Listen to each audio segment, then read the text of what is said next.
Halo teman-teman, jumpa lagi bareng saya Daniel dalam catatan Daniel.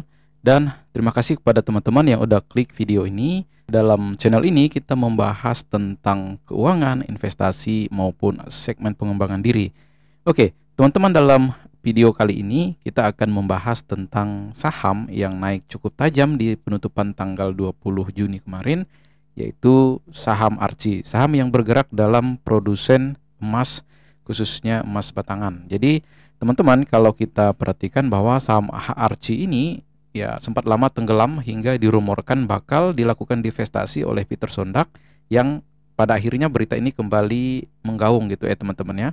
Harga sahamnya sebenarnya udah mendekati harga IPO pertama kali di 2021. Dan kabarnya emiten ini telah menemukan cadangan emas yang cukup besar.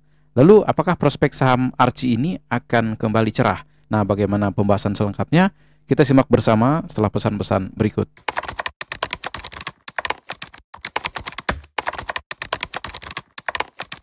Oke, teman-teman, harga saham Arci mendekati harga IPO-nya di 750 dan pada penutupan 20 Juni kemarin kalau kita perhatikan naik cukup tajam di 655 per saham atau sekitar naik 9%. Nah, harga tertinggi yang dicapai saham Arci itu sekitar 850 per saham. Lantas apakah saham Arci ini bisa tembus all time high? Nah, jadi teman-teman, kabar gembiranya bahwa muncul kabar bahwa Arci ini menemukan cadangan jumbo dari aktivitas eksplorasinya. Nah, seperti yang dikutip dari media Kontan, bahwa Direktur Utama Arci, Rudi Suhendra, mengungkapkan bahwa hasil eksplorasi intersepsi emas yang didapat oleh Arci lebih tinggi dibandingkan beberapa tambang lainnya di Indonesia. Nah, grade emas ini hampir 2 kali lipat lebih besar, lebih tebal, dan kedalamannya lebih dangkal. Jadi peluang kami untuk mengembangkan cadangan emas masih sangat terbuka, begitu ujarnya dalam yang dikutip dari Kontan, teman-teman. Namun sebagai catatan, penemuan cadangan ini masih bersifat eksplorasi. Belum ada angka detail atau angka pasti yang terukur, terduga hingga terkira.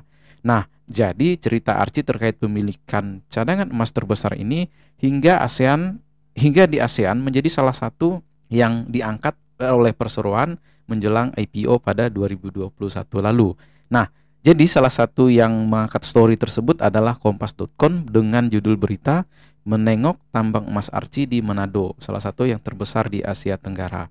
Nah, teman-teman, untuk kita ketahui bahwa akhir 2020 lalu Arci sudah mencatat jumlah cadangan emas sekitar 3,9 juta ons dan sudah tersertifikasi GORC, yang artinya sudah memungkinkan bahwa setingkat keekonomian operasional. Jadi kabarnya Arci ini memiliki potensi untuk menambah cadangan hingga 5,3 juta sampai 13 juta ons dalam 5 tahun ke depan.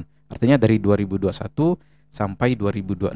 Nah, apakah cadangan emas itu lebih besar? Oke, kalau kita perhatikan teman-teman, dengan kita mengecualikan saham seperti United Tractor, karena memang belum ada angka yang terbaru. Jadi potensi penambahan cadangan emas Arci ini yang tercatat di 2021 menjadi yang terbesar ketiga setelah Freeport dan Aman Mineral gitu ya teman-teman ya. Namun ada asumsi tentang potensi cadangan yang besar dari Arci ini sifatnya masih dalam tahapan eksplorasi. Artinya belum akan terrepresentasi dalam kinerja keuangan dalam 1 atau 2 tahun. Bahkan periode eksplorasi ini bisa memakan waktu 1 hingga 10 tahun. Nah, kalau kita tarik ke depan, artinya kalau kita tarik tadi eksplorasinya dilakukan 2019-2020. Artinya bisa berproduksi sekitar 2029 sampai 2030.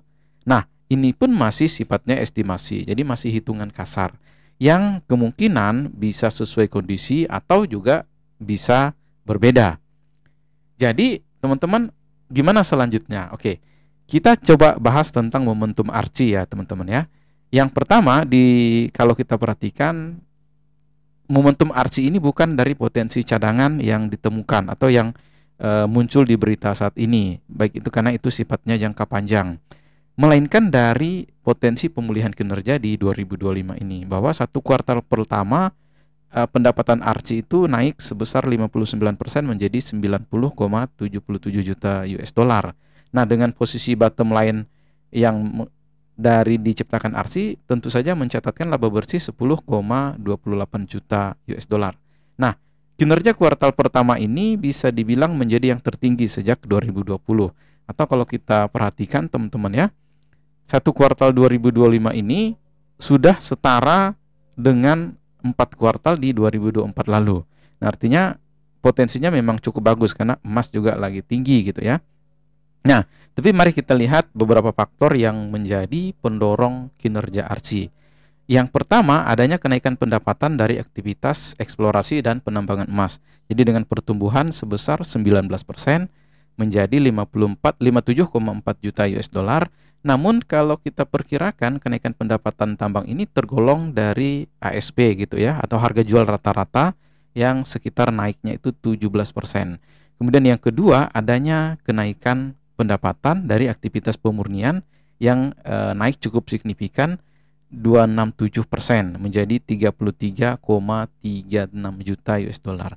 Nah, jadi kalau kita perhatikan dalam aktivitas pemurnian ini tentu saja menjadi penopang kinerja RC ya di kuartal pertama 2025 ini.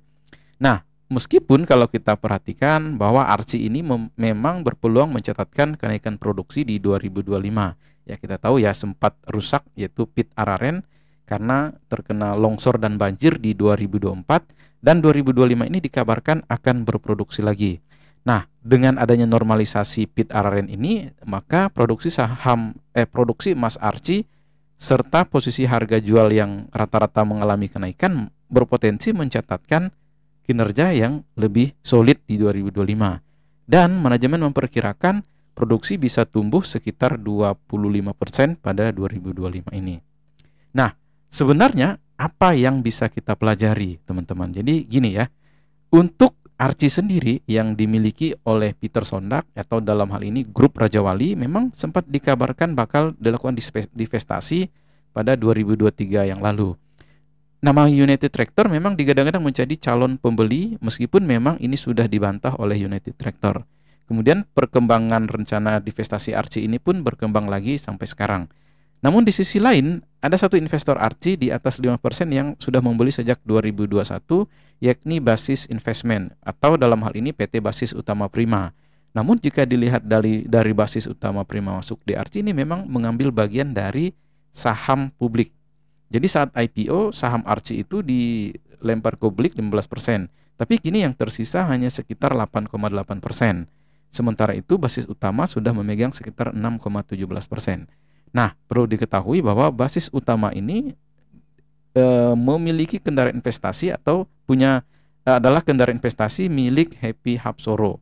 Jadi saat ini Basis Utama Prima memiliki beberapa saham yang terafiliasi dengan suami Puan Maharani, yaitu saham Raja, kemudian saham Mina, dan saham PSKT. Nah, seperti di saham PSKT, Basis Utama Prima ini tercatat sebagai pemegang saham terbesar yakni 40%. Sementara itu di saham Raja, Basis Utama Prima ini memegang 11,9%. Dan terakhir di saham Mina, Basis Utama Prima itu memegang hingga 45,71%. Lalu, apa Basis Utama Prima ini akan meningkatkan kepemilikan sahamnya di RC? Nah, ini yang menarik teman-teman. Kalau kita lihat ini tergantung dari negosiasi dengan grup Raja Wali. Dan toh aksi pembelian ini juga membeli di pasar reguler dengan porsi kepemilikan publik. Nah, artinya belum ada informasi bahwa bahwa PT Basis Utama ini akan mengambil porsinya Raja Wali Corpora. Jadi gitu teman-teman ya. Nah, kalau kita bahas teman-teman kesimpulan kita pada sore hari ini, jika sesuai dengan skenario yang kita analisa di atas tadi bahwa laba bersih dari saham RC ini memang berpotensi naik hingga 300% sepanjang 2025 atau bisa menjadi 41 juta US dollar. Dengan kenaikan pendapatan yang signifikan ini, maka fee forward RC ini bisa tembus 21 kali atau dari harga penutupan 19 atau 20 Juni ini di 655. Apakah angka PE ratio ini murah atau tergolong mahal? Nah, mari kita bandingkan dengan Aman Mineral dan juga MDKA. Jadi posisi PE ratio dari RC ini memang terlihat lebih menarik. Meskipun memang volatilitasnya sudah cukup tinggi. Sehingga jika ingin masuk juga ya harus mempertimbangkan bahwa kenaikan yang terjadi sudah cukup signifikan. Dalam year to date aja udah naik sekitar 116% dari RC-nya sendiri, teman-teman ya. Kalau kita perhatikan, dia sudah 168% secara year to date. Nah, ini tentu bukan angka yang kecil gitu ya. Apalagi dengan PE forward 21 kali bisa dibilang masih sangat premium untuk titik beli investasi. Demikian teman-teman ya. Oke, mudah-mudahan informasi ini bermanfaat dan saya Daniel, salam satu frekuensi.